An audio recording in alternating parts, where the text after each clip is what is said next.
जो कक्षा 4 विषय हिंदी। इक्काई दूसरा बढ़ते कदम ने हमने आगे हिंदी वर्णमाला और अभ्यास 1 से लेकर 4 तक का अध्ययन किया था। आज हम अभ्यास 5 से लेकर 9 तक का अध्ययन करेंगे।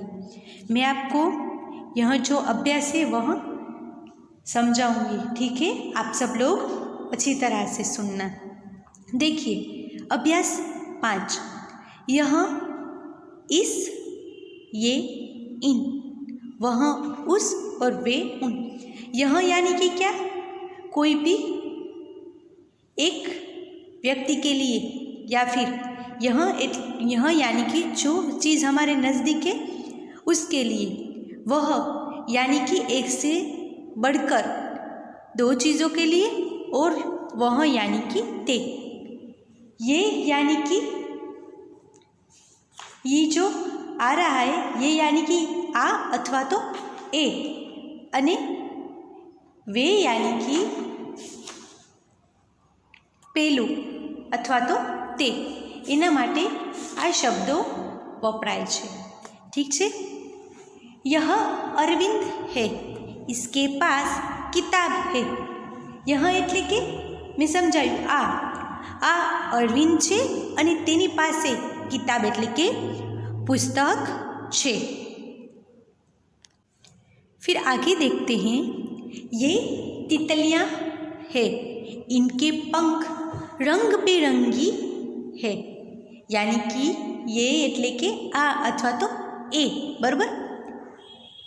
आ पतंगियाओ छे अने तेमनी पाखो रंग बेरंगी छे।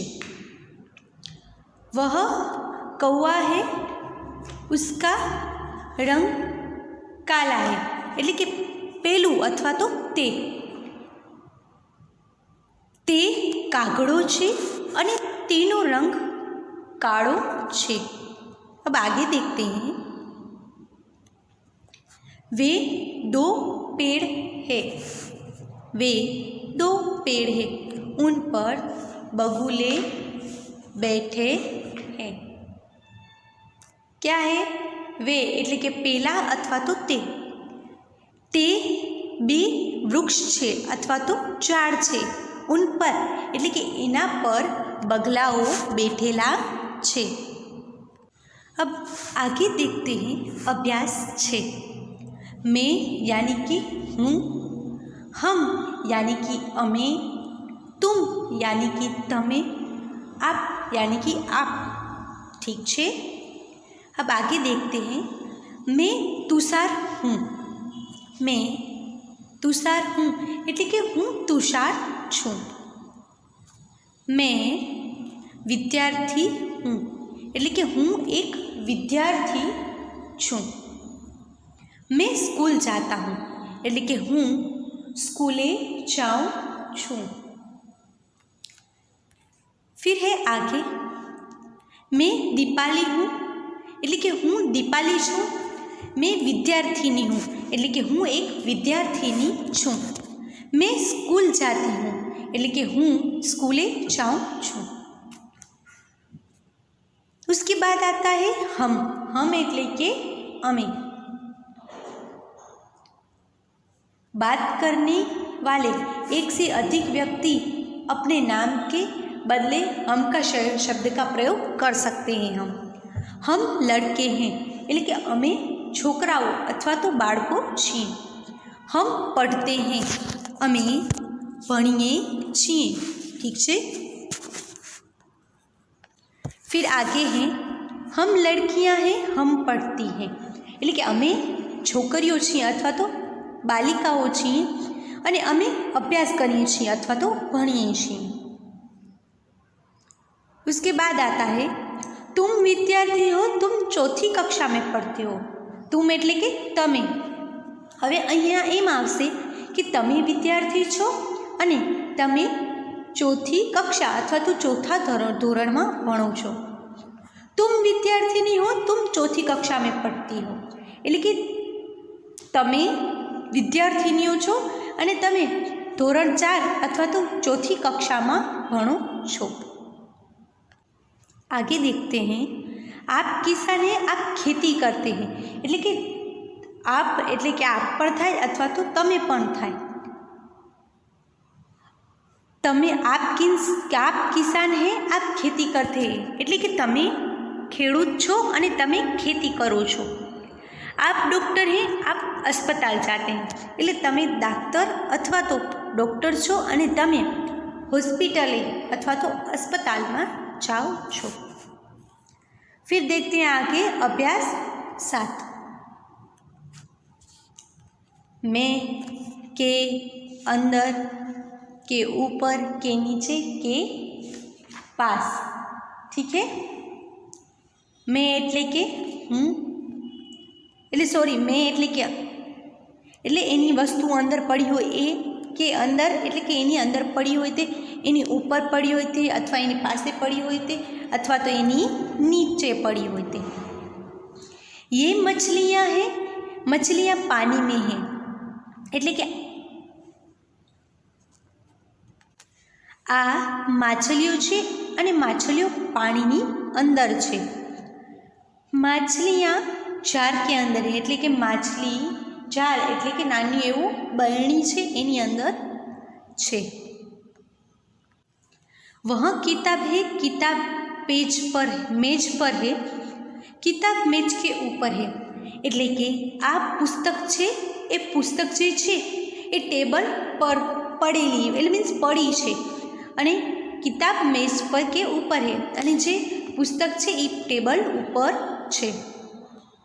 यह गाय है, गाय पेड़ के नीचे है, એટલે કે આ ગાય છે અને ગાય વૃક્ષ અથવા તો ઝાડની નીચે છે. गाय घास खा रही है, એટલે કે गाय घास चरी रही है अथवा तो खाई रही है. फिर उसके बाद है वह पाठशाला है, पाठशाला के पास पेड़ है, पेड़ के नीचे बच्चे खेल रहे हैं, એટલે કે તે શાળા છે, શાળા પાસે વૃક્ષ છે અને વૃક્ષની નીચે બાળકો રમત રમી રહ્યા છે. आगे देखते हैं अभ्यास 8. मेरा यानी कि मेरा, मारू, तुम्हारा यानी कि तमारू અને उसका यानी कि એનું. મેરામાં આપણું થાય, तुम्हारा यानी એટલામાં સામેવાળી વ્યક્તિનું થાય અને उसका એટલે કે તમારું પણ નહીં અને મારું પણ નહીં, કોઈ ત્રીજી વ્યક્તિની વાત થતી હોય ત્યારે વાત થાય. अब हम इसका देखते हैं. यह किताब है, यह मेरी किताब है, એટલે કે આ પુસ્તક છે ને આ પુસ્તક મારી છે.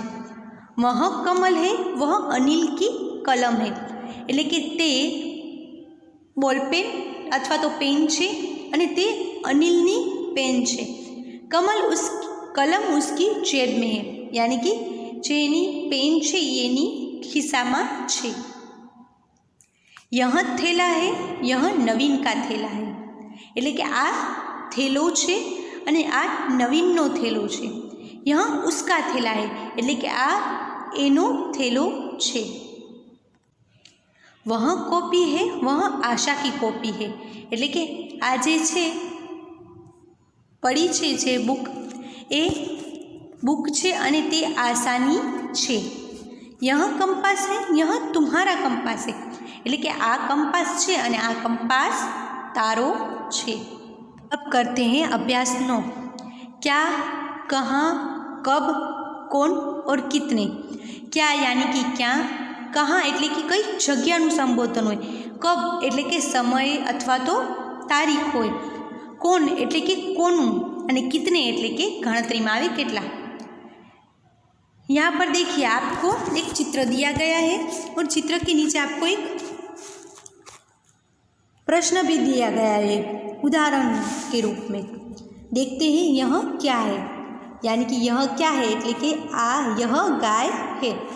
फिर है दूसरा, बंदर कहाँ है, तो क्या उत्तर आएगा, बंदर पेड़ के ऊपर है. गाय कहाँ है, तो गाय पेड़ के पास है. मोर कब नाचता है, जब वर्षा ऋतु होती है तब मोर नाचता है. बंदर क्या कर रहे हैं, बंदर पेड़ पर लटक रहे हैं. पेड़ के ऊपर कितने बंदर हैं, तो क्या आएगा, पेड़ के ऊपर 2 बंदर है। बंदर आपस में क्या बातें कर रहे होंगे? बंदर आपस में क्या बात कर रहे होंगे? यहाँ आपको आपके जो कल्पना और विचार है उसके आधार पर आपको यहाँ उत्तर लिखना है। लड़की गाय से क्या बातें कर रही होगी? यह भी आपको आपकी कल्पना के अनुसार लिखना है। फिर एक गाय के पास कौन है और क्या कर रही है? क्या आएगा, इसका उत्तर ये आएगा, गाय के पास एक छोटी बच्ची यानी कि लड़की खड़ी है और वह गाय के साथ खेल रही है। तो चलो बच्चों, हमने आज अभ्यास 5 से लेकर 9 तक का अध्ययन किया। अब आपको भी आपकी हिंदी की जो नोटबुक है उसमें आपको अभ्यास 5 से लेकर 9 तक का अच्छी तरह से लिखना है। पहले मैंने जैसे कहा था वैसे ही आपको चित्र ड्राइंग करने नहीं है, आपको सिर्फ उसके हिंदी एवं उसके नीचे उसके गुजराती उत्तर लिखने हैं। ठीक है, नमस्ते बच्चों।